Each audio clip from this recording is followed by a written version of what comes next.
Hello guys, কেমন আছো সবাই? আশা করি সবাই খুব ভালো আছো। আজকে আমরা যে সিনেমাটি সম্পর্কে জানতে চলেছি, এই সিনেমাটির নাম হচ্ছে I can make you love me. মানে এই সিনেমাতে আমরা এমন একটা পাগলা প্রেমিককে দেখবো যে বারবার প্রেমে রিজেক্ট হয়ে পুরো দুনিয়া উল্টাপাল্টা করে ফেলে। এবং সবচেয়ে মজার ব্যাপারটি হচ্ছে এটা একটা সত্য ঘটনার উপর নির্মিত কাহিনী। মানে এই সিনেমাতে আমরা যে ভিলেনকে দেখবো সে বাস্তবে ছিল, সে বারবার প্রেমে রিজেক্ট হওয়ার পরে পিস্তল নিয়ে মনে করে যে সবাইকে গুলাগুলি করে হত্যা করেছিল। তো অ্যাকচুয়াল ঘটনাটা হচ্ছে 1989 সালের, আর তারপর সেই ঘটনার উপর ভিত্তি করে 1993 সালে এই সিনেমাটি তৈরি করা হয় এবং সিনেমাটার IMDb রেট যথেষ্ট ভালো। আমি আশা করছি তোমাদের ভালো লাগবে। তো আমরা মূল কাহিনীতে যাব, তার আগে ছোট্ট একটা ব্রেক রয়েছে। তুমি যাবে ডিসক্রিপশন থেকে ডুরাশনে ক্লিক করে মূল ভিডিওতে চলে যাও। গাইস, তোমরা কি একঘেয়েমিতে ভুগছো? তাহলে মজা পাওয়ার জন্য আজকের বিষয়টি একদম উপযুক্ত তোমাদের জন্য। এখানে তোমরা বিভিন্ন খেলার ফলাফল জানতে পারবে, খেলা সরাসরি দেখতে পারবে এবং ভবিষ্যৎবাণী করার মতো মজার একটা অংশ রয়েছে, যেখানে তুমি অনুমান করতে পারো কোন দল জিতবে, কোন ব্যবধানে জিতবে। এছাড়াও রয়েছে আকর্ষণীয় পুরস্কার, জয়ের সুযোগ, বিলাসবহুল গাড়ি, নামি মোবাইল ফোন, কম্পিউটার এবং আরো অনেক কিছু। এবং এটা একটা বিশ্বস্ত জায়গা যেখানে পিএসজির মতো আন্তর্জাতিক খেলার দলের পৃষ্ঠপোষকতা করছে। তো এখানে সন্দেহের কোনো সুযোগ নেই। আর এখানে কিছু খেলার সংযোজন রয়েছে, যেমন দ্রুত গতির খেলা, মুরগির পথ চলা খেলা, যেখানে সহজেই খেলে আনন্দ পাওয়া যায়। আর হ্যাঁ, তুমি যদি আমাদের প্রচারমূলক সংকেত ব্যবহার করে নিবন্ধন করো তাহলে পেতে পারো 12,000 টাকা পর্যন্ত পুরস্কার একদম বিনামূল্যে। সঙ্গে থাকবে প্রথম জমার অর্থের পর বিনামূল্যে ঘূর্ণনের সুযোগও। আর অর্থগ্রহণ প্রেরণ অনেক খুব সহজ,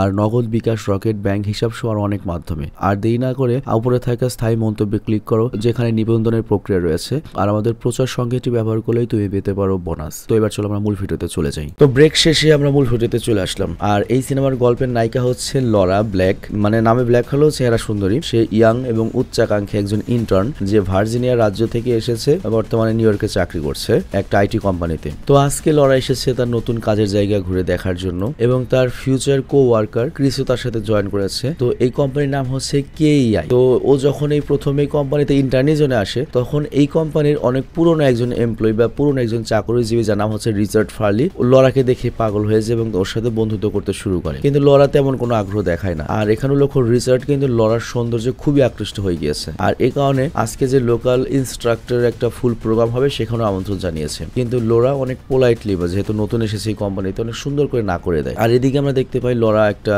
থাকার জন্য ঘর খুঁজছে। আর এরপর সে একটা অ্যাপার্টমেন্ট দেখতে আসে। তবে এই অ্যাপার্টমেন্টে আগে থেকে একজন থাকতো। তো লরা তার সাথে শেয়ারে এই অ্যাপার্টমেন্টটা ভাড়া নেয়। আর এভাবেই সে ফাইনালি একটা থাকার জায়গা পেয়ে যায়। আর পরের দিন ছিল হচ্ছে ওর অফিসে প্রথম দিন। তো অফিসে পৌঁছালেও দেখতে পাই রিচার্ড অলরেডি ওর যে সিট সেখানে বসে অপেক্ষা করছিল এবং ওর হাতে ফ্রেশলি বেকড করা ব্লুবেরি ব্রেড ছিল, যেটার মাধ্যমে সে লরাকে ইমপ্রেস করতে চায়। তো এটা দেখে লরা আরো বেশি বিরক্ত হয়ে যায়। মানে একে তো নতুন জায়গা, তার উপর এই অফিসের পুরনো একজন এমপ্লয়ি, যে ওর বস লেভেলের আর কি, সে বারবার বিরক্ত করছে। তো কিছুদিন পরে লরা করে কি, এখানকার অ্যারোবিক্স ক্লাসে জয়েন করে, মানে নাচের ক্লাসে। আর রিচার্ড ওকে দেখতে আসে এবং ইচ্ছা করে ওকে বিরক্ত করতে লাগে, বারবার প্রপোজ করতে থাকে। তো যাই হোক, ওর যখন ক্লাস শেষ হয় তখন লরার কাছে গিয়ে রিচার্ড বলে, চলো আমরা একটা কনসার্টে যাই, তারপর আমরা একসাথে ডিনার করবো। কিন্তু লরা এবারও অনেক সুন্দরভাবে মানা করে দেয়। কিন্তু এতে বিরক্ত হয়ে রিচার্ড বলে, তুমি যদি বারবার আমার প্রস্তাব রিজেক্ট করো তাহলে আমাদের সম্পর্ক কিভাবে এগোবে? মানে অনেকটা ভাব লাগছে ওরা গার্লফ্রেন্ড বয়ফ্রেন্ড। বাট লরা বলে, আমি আপনার ভুল ধারণা দূর করতে চাই। আমাদের মাঝে কোনো সম্পর্ক নেওয়ার কখনো হবেও না। যা কিছু আছে আমরা এক অফিসে চাকরি করি, এটা একটা প্রফেশনাল পরিচয়। বাট রিচার্ডের এই রিজেক্ট গুলো পছন্দ হচ্ছিল না। সে যথারীতি সবসময় লরার পেছনে ঘুরে বেড়ায় এবং ওর কাছে যায় এবং বলে, দেখো আমরা এক অপরের জন্যই তৈরি হয়েছি। তো এরই মাঝে কেই কোম্পানিতে সফটবল গেমের কম্পিটিশন হচ্ছিল এবং এখানে লরা তার বন্ধুর সাথে এসেছিল। আর তখন রিচার্ড লরাকে বলে, চলো আমরা একসাথে কফি খেতে চাই। বাট লরা তখন বলে, আমাদের মাঝে প্রফেশনাল সম্পর্ক বাদ আর কিছুই নেই। আর তখন লরার ফ্রেন্ড গ্লেন্ডা এই সব কিছু নোটিস করছিল। আর সে লরাকে বলে, রিচার্ড তোমাকে এত বিরক্ত করছে, তুমি এটার বিরুদ্ধে তোমার ঊর্ধ্বতন কর্মকর্তার কাছে কমপ্লেন করছো না কেন? লরা তখন বলে, চিন্তা করো না, আমি এই সবকিছু আমার মতো করে হ্যান্ডেল করে নেব, কয়দিন ঘুরবে আর পিছে। তো এরপর তারা দুজন মিলে রিচার্ডের দিকে তাকিয়ে হাসতে থাকে এবং মজা নিতে থাকে। আর রিচার্ডও এই জিনিসটা নোটিস করে যে কিভাবে লরা এবং গ্লেন্ডা তার দিকে হেসে মজা নিচ্ছিল। আর এটা দেখে রিচার্ডের নিজের কাছে অনেক অপমানিত বোধ হয় এবং সে ঠিক করে সে লরাকে একটা উচিত শিক্ষা দেবে। আর এজন্য সে আগের চেয়েও বেশি করে ওর পিছনে শুরু করে এবং অফিসের রেকর্ড থেকে ওর বাসার ঠিকানাও বের করে ফেলে। তো যাই হোক, এরপর লরার বার্থডের দিন সে লরার অ্যাপার্টমেন্টের সামনে পৌঁছে যায় গিফট নিয়ে। আর তখন লরার রুমমেট এটা দেখে পরামর্শ দেয়, তুমি তোমার ঊর্ধ্বতন কর্মকর্তার কাছে বা ম্যানেজমেন্টের কাছে এই বিষয়ে কমপ্লেন করো এবং তোমার অফিসকে এই বিষয়গুলো জানা উচিত। সেটাও জানার অধিকার রয়েছে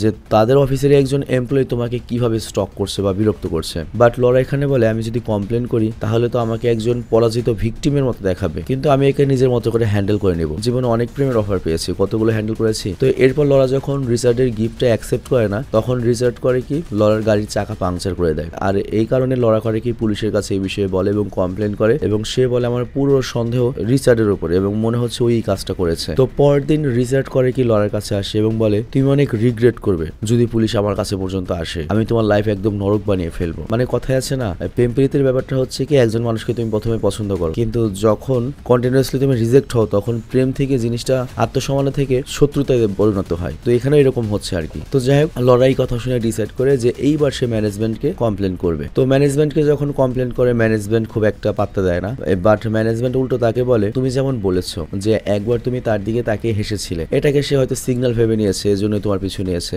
এরপর থেকে তুমি যদি পাত্তা দেওয়া বন্ধ করে দাও তাহলে সবকিছু বন্ধ হয়ে যাবে। বাট এই কথায় লড়া রেগে যায় এবং বলে আপনার কি মনে হচ্ছে আমার হাসির জন্যই সবকিছু হচ্ছে? আমি প্রথম দিন একটা অফিসে এসেছি যে কারোর দিকে তো হেসেই কথা বলতে হবে, এবং রেগে গিয়ে ওর সিটে গিয়ে বসে। আর তারপর ম্যানেজমেন্ট রিচার্ডকে ওয়ার্নিং দেয় যে লরার কাছ থেকে দূরে থাকার জন্য। বাট রিচার্ডের কাছে এই বিষয়টা খুবই অপমানজনক লাগে যে লরা আমার বিরুদ্ধে কমপ্লেন ফাইল করলো, মানে রিচার্ড তো মনে মনে ভেবেই নিয়েছে লরার বউ। তো এরপর রিচার্ড করে কি লরার অ্যারোবিক্স ক্লাসেও জয়েন করে এবং প্রায় ওর পিছু নিতে শুরু করে, এবং সে লরার অনেকগুলো ছবিও তোলে যেগুলো সে তার সামনের ঘর থেকে তুলেছিল, এবং এরপর সে করে কি ওর ছবির সাথে লরার ছবি এডিট করে। বাট এই সব কিছুতে লরা অনেক বেশি বিরক্ত হয়ে যায় এবং সে চিন্তা করে সে তার অ্যাপার্টমেন্টটাই চেঞ্জ করে ফেলবে যেখানে আরো বেশি সিকিউরিটি থাকবে। আর তার রুমমেটও তাকে এই ব্যাপারে সাপোর্ট করে এবং বলে তোমার এই বিপদের সময় আমি তোমার পাশে থাকবো, আর নতুন অ্যাপার্টমেন্টেও আমি তোমার রুমমেট হবো। তো এরপর তারা এডিশনাল সিকিউরিটির সাথে নতুন একটা অ্যাপার্টমেন্টে শিফট হয়। আর রিচার্ড যখন জানতে পারে যে লরা তার অ্যাপার্টমেন্ট চেঞ্জ করেছে, তখন সে অফিসে যাওয়ার পরে অফিসে এসে অফিসের ফাইল থেকে আবার নতুন ঠিকানাটা খুঁজে বের করার চেষ্টা করে এবং ফাইনালি নতুন ঠিকানাও পেয়ে যায়। আর পাশাপাশি সে লরার ফ্যামিলি সম্পর্কে খোঁজ করতে থাকে। আর পরদিন লরার সাথে সে দেখা করে এবং বলে আমি তোমার দুই বোন সারা এবং বোনের সম্পর্কেও জেনেছি, তুমি যদি আমাকে একসেপ্ট না করো তাহলে তোমার দুই বোনকে অনেক আফসোস করতে হবে, আমি তাদেরকে এমন শাস্তি দেব যে তোমাকেও আফসোস করতে হবে। বাট লরা এই কথা শুনে শকড হয়ে যায় যে রিচার্ড তার পরিবার সম্পর্কে কিভাবে জানতে পেরেছে। তো এরই মাঝে ক্রিসমাস চলে আসে এবং লরা তার ফ্যামিলির কাছে যায় এই ক্রিসমাস সেলিব্রেট করার জন্য। আর তখন সে হুট করে একটা গিফট পায়, আর এই গিফটটা পাঠিয়েছে হচ্ছে রিচার্ড। আর ওই গিফটের ভেতরে তার আর রিচার্ডের অনেক ছবি রয়েছে, আর এই ছবিটা রিচার্ডই মনে করো এডিট করেছে। আর ছবির নিচে লেখা ছিল অন দেয়ার সামার ভেকেশন। তো এই সব যন্ত্রণায় লরা এবার কান্না করতে শুরু করে। আর তখন তার বাবা মা তার দিকে তাকায়, লরাও তার বাবা মাকে সবকিছু খুলে বলে। তখন তার বাবা বলে তোমার এই সবকিছুর বিরুদ্ধে অ্যাকশন নেওয়া উচিত, নয়তো একটা সময় অনেক বেশি দেরি হয়ে যাবে। বাট লরা বলে আমি আমার চাকরিটা অনেক পছন্দ করি, আমার কাছে মনে হয় এই বিষয়টা নিয়ে আমি যদি একটু বেশি ঘাটাঘাটি করি তাহলে কোম্পানির সম্মানের খাতিরে হয়তো আমার চাকরিটাই নট হতে পারে। অনেক কষ্ট করে তো বড় একটা কোম্পানিতে আমি চাকরি পেয়েছি, তবে হ্যাঁ কিছু অ্যাকশন তো আমি নেবই, আর রিসার্চকেও তো শিক্ষা দিতে হবেই। তো এর কিছুদিন পরে আবারও লরা যখন অফিসে আসে সে আরেকটা কমপ্লেন লেখায় রিচার্ডের বিরুদ্ধে, তবে এবারও খুব একটা বেশি অ্যাকশন নেওয়া হয় না। আর এর কয়েকদিন পরে আমরা দেখতে পাই রিচার্ড করে কি লরাকে লেডিস ওয়াশরুমে এসে ধরে এবং সে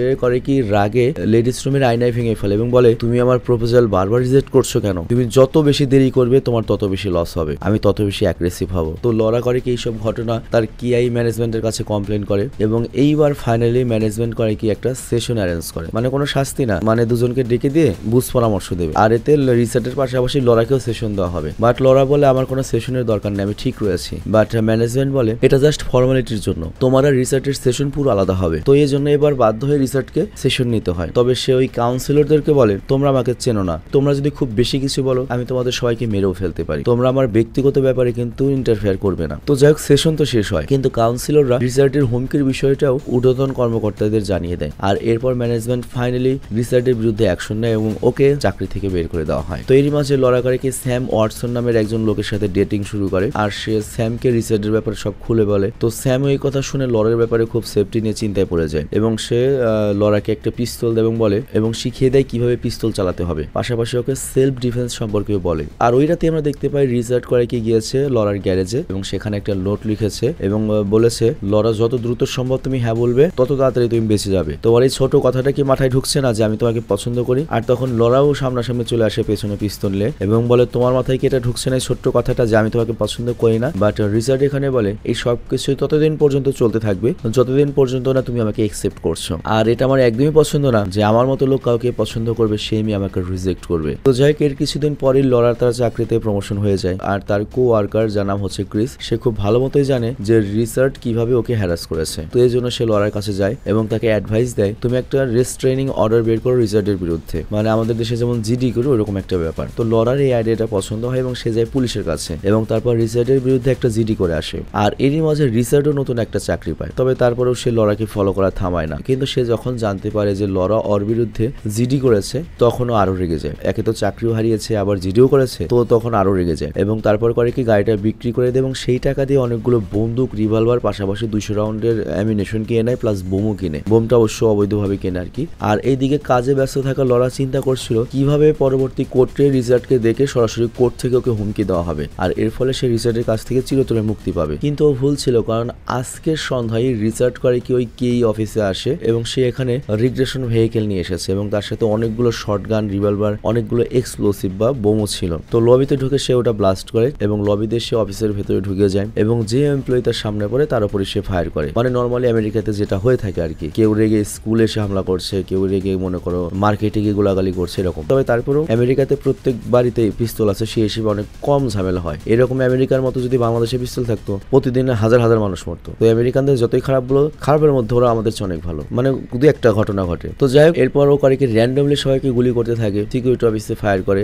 আর ওখানে গ্লেন্ডাও ছিল, গ্লেন্ডাকেও মেরে ফেলে। আর এরপর সে পৌঁছে যায় হচ্ছে লরার কেবিনে এবং লরার লেফট শোল্ডারে ফায়ার করে। তবে এতে লরা বেহুশ হয়ে পড়ে যায়, কিন্তু রিচার্ড মনে করে লরা মারা গিয়েছে। আর এরপর সোয়াট টিমের ইউনিট এখানে চলে আসে এবং তারা বিল্ডিংটাকে যতটা সম্ভব খালি করিয়ে ফেলে। বাট ততক্ষণে রিচার্ড 10-15 জনকে মেরে ফেলেছে এবং প্রায় 10 জনের মতো লোককে ভেতরে হোস্টেস করে নিয়েছে। তো যাই হোক, তখন সোয়াট টিমের পক্ষ থেকে নেগোসিয়েশনের জন্য লেফটেন্যান্ট গ্রিজালভা আসে এবং রিচার্ডের সাথে কথা বলা শুরু করে দেয়। আর তিনি রিচার্ডকে কনভিন্স করার চেষ্টা করেন যে আমি তোমার সাজা কমাতে পারি, কিন্তু প্লিজ তুমি সারেন্ডার করে দাও। আবার এই সবকিছুর মাঝে লরার জ্ঞান ফিরে আসে। আর রিচার্ড তো মনে করেছিল যে লরা মারা গিয়েছে, কিন্তু মারা যায়নি। ও করে কি জ্ঞান ফেরার পরে বিল্ডিং এর বাইরে চলে আসে। আর এদিকে গ্রিজালভা যখন রিচার্ডের সাথে কথা বলছিল, তখন রিচার্ড বলে এটা আমার দোষ না, এই সব দোষ লরার। ও আমাকে কন্টিনিউয়াসলি রিজেক্ট করেছে, যেটা উচিত হয়নি। আমি তো শুধুমাত্র একটা ডেটের কথাই বলেছিলাম, নয়তো এক রাতই থাকতাম। আর এই সবকিছু করার জন্য আমার একটুও গিল্টি বোধ হচ্ছে না, কারণ ও আমার লাইফটা মেসড আপ করে দিয়েছে। লড়াই সব দোষী। আর এর জন্য আমি লড়াইকে এমন একটা স্মৃতি দিতে চাই যাতে ও আমাকে কখনোই কোনোদিনও না ভুলতে পারে, মরার আগ পর্যন্ত আমাকে মনে রাখে। তবে ও হয়তো মারাই গিয়েছে, বেঁচেই নেই, মানে ও এখনো জানে না যে লড়া বেরিয়ে গিয়েছে। তো যাই হোক, এরপর লড়া যখন বিল্ডিং থেকে বের হয়ে আসে, তখন তাকে হসপিটালে পাঠানো হয় শোল্ডার সার্জারির জন্য।